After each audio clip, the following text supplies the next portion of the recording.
নমস্কার আমার সকল ইউটিউব বন্ধুরা। আমার এই সুদেশনার রান্নাঘরে সকলকে আমন্ত্রণ জানাই। আজকে আপনারা দেখছেন লাল শাক ভাজা রেসিপি, যেটি খুবই সিম্পল এবং খুবই ইজি প্রসেস। খুব তাড়াতাড়ি করে ফেলা যায় এবং গরম ভাতের সাথে এটি একেবারে দুর্দান্ত লাগে। তোমরা সকলেই হয়তো এটি জানো, কারণ প্রত্যেকের ঘরে ঘরেই এটি হয়ে থাকে। তবুও আমি কিভাবে করি সেটি একবার দেখে নিতেই পারো। চলো দেখে নেওয়া যাক।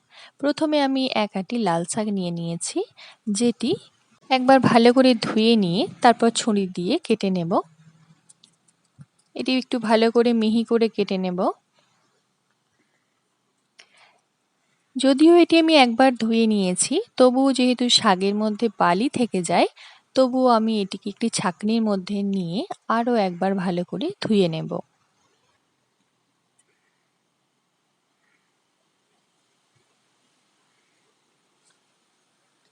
আমার এই ভিডিওগুলো যদি তোমাদের একটুও ভালো লাগে এবং উপকারে আসে, তাহলে তোমরা নিশ্চয়ই আমার চ্যানেলটিকে সাবস্ক্রাইব করে বেল আইকনটি প্রেস করে রাখবে নিত্য নতুন ভিডিও পেতে। দেখো বন্ধুরা, আমি এই শাকটিকে ভালো করে ধুয়ে নিয়েছি। এবার আমি একটি প্লেটে রেডি করে নিয়েছি কিছু বাদাম, একটি কাঁচা লঙ্কা, সামান্য একটু 5 ফোড়ন। এবার প্রথমে আমি কড়াইয়ের মধ্যে খুব সামান্য পরিমাণে একটু তেল নেব, সর্ষের তেল। তারপর আমি বাদামগুলোকে ভেজে তুলে নেব।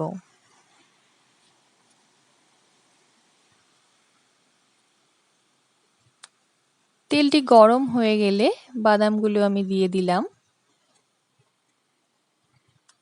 এবার সামান্য একটু নাড়াচাড়া করে 5 থেকে 7 মিনিট একটু নাড়াচাড়া করে বাদামগুলো লাল হয়ে গেলে একটি প্লেটে তুলে নিচ্ছি।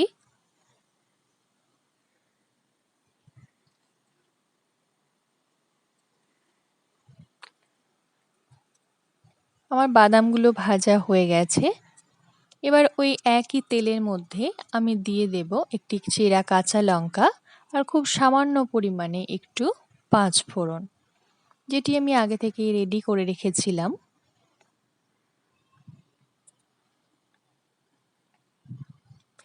এবার এই মশলাটা একটু ভাজা ভাজা হয়ে এলে দিয়ে দেব শাকটা।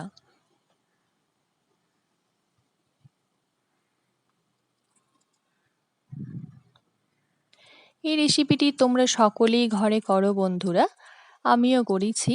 তো আমারটা কেমন লাগে তোমরা একবার দেখো। আর এই রেসিপিটি গরম ভাতের সাথে খেলে দুর্দান্ত খেতে লাগে এবং এটি দিয়েই প্রায় এক থালা ভাত খাওয়া হয়ে যায়। আমার তো খুবই ভালো লাগে। তোমাদের কেমন লাগে কমেন্ট করে জানিও বন্ধুরা। এবার আমি দিয়ে দিচ্ছি খুব সামান্য একটু হলুদ গুঁড়ো আর খুব সামান্য পরিমাণে একটু নুন।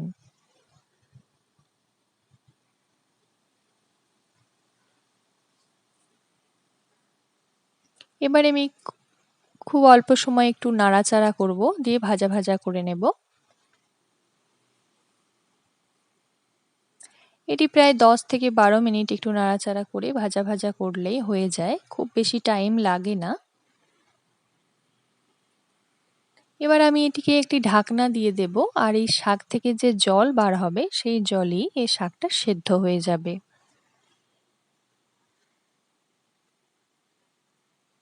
দেখো এবার আমি ঢাকনা খুলে দেখাচ্ছি বন্ধুরা। দেখো শাকটা ভাজা হয়ে গেছে, ডাঁটাগুলো প্রায় সিদ্ধ হয়ে গেছে আর শাকটার কালারটা চেঞ্জ হয়ে এসেছে। এবার আমি শেষ মুহূর্তে দিয়ে দিচ্ছি একটু চিনি, খুব সামান্য পরিমাণে 1 চামচ চিনি।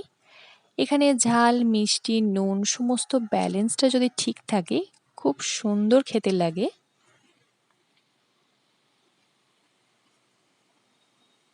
তোমরা তোমাদের শাকের পরিমাপ অনুযায়ী ঝাল, মিষ্টি বা নুনটা দিয়ে দেবে। এবার আমি এটিকে একটি প্লেটের মধ্যে তুলে নিচ্ছি, তারপর গরম ভাতের সাথে এটিকে সার্ভ করে নেব। দেখো বন্ধুরা কি অপূর্ব কালারটা দেখতে হয়েছে।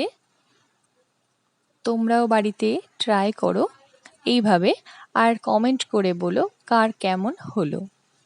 ধন্যবাদ। আজকের মতো ওই ভিডিওটি এই পর্যন্তই। তোমরা এখন দেখছিলে সুদেশনাস রান্নাঘর। আর এই ভিডিওটি দেখার জন্য সকলকেই ধন্যবাদ। ভালো থাকো, সুস্থ থাকো। নমস্কার।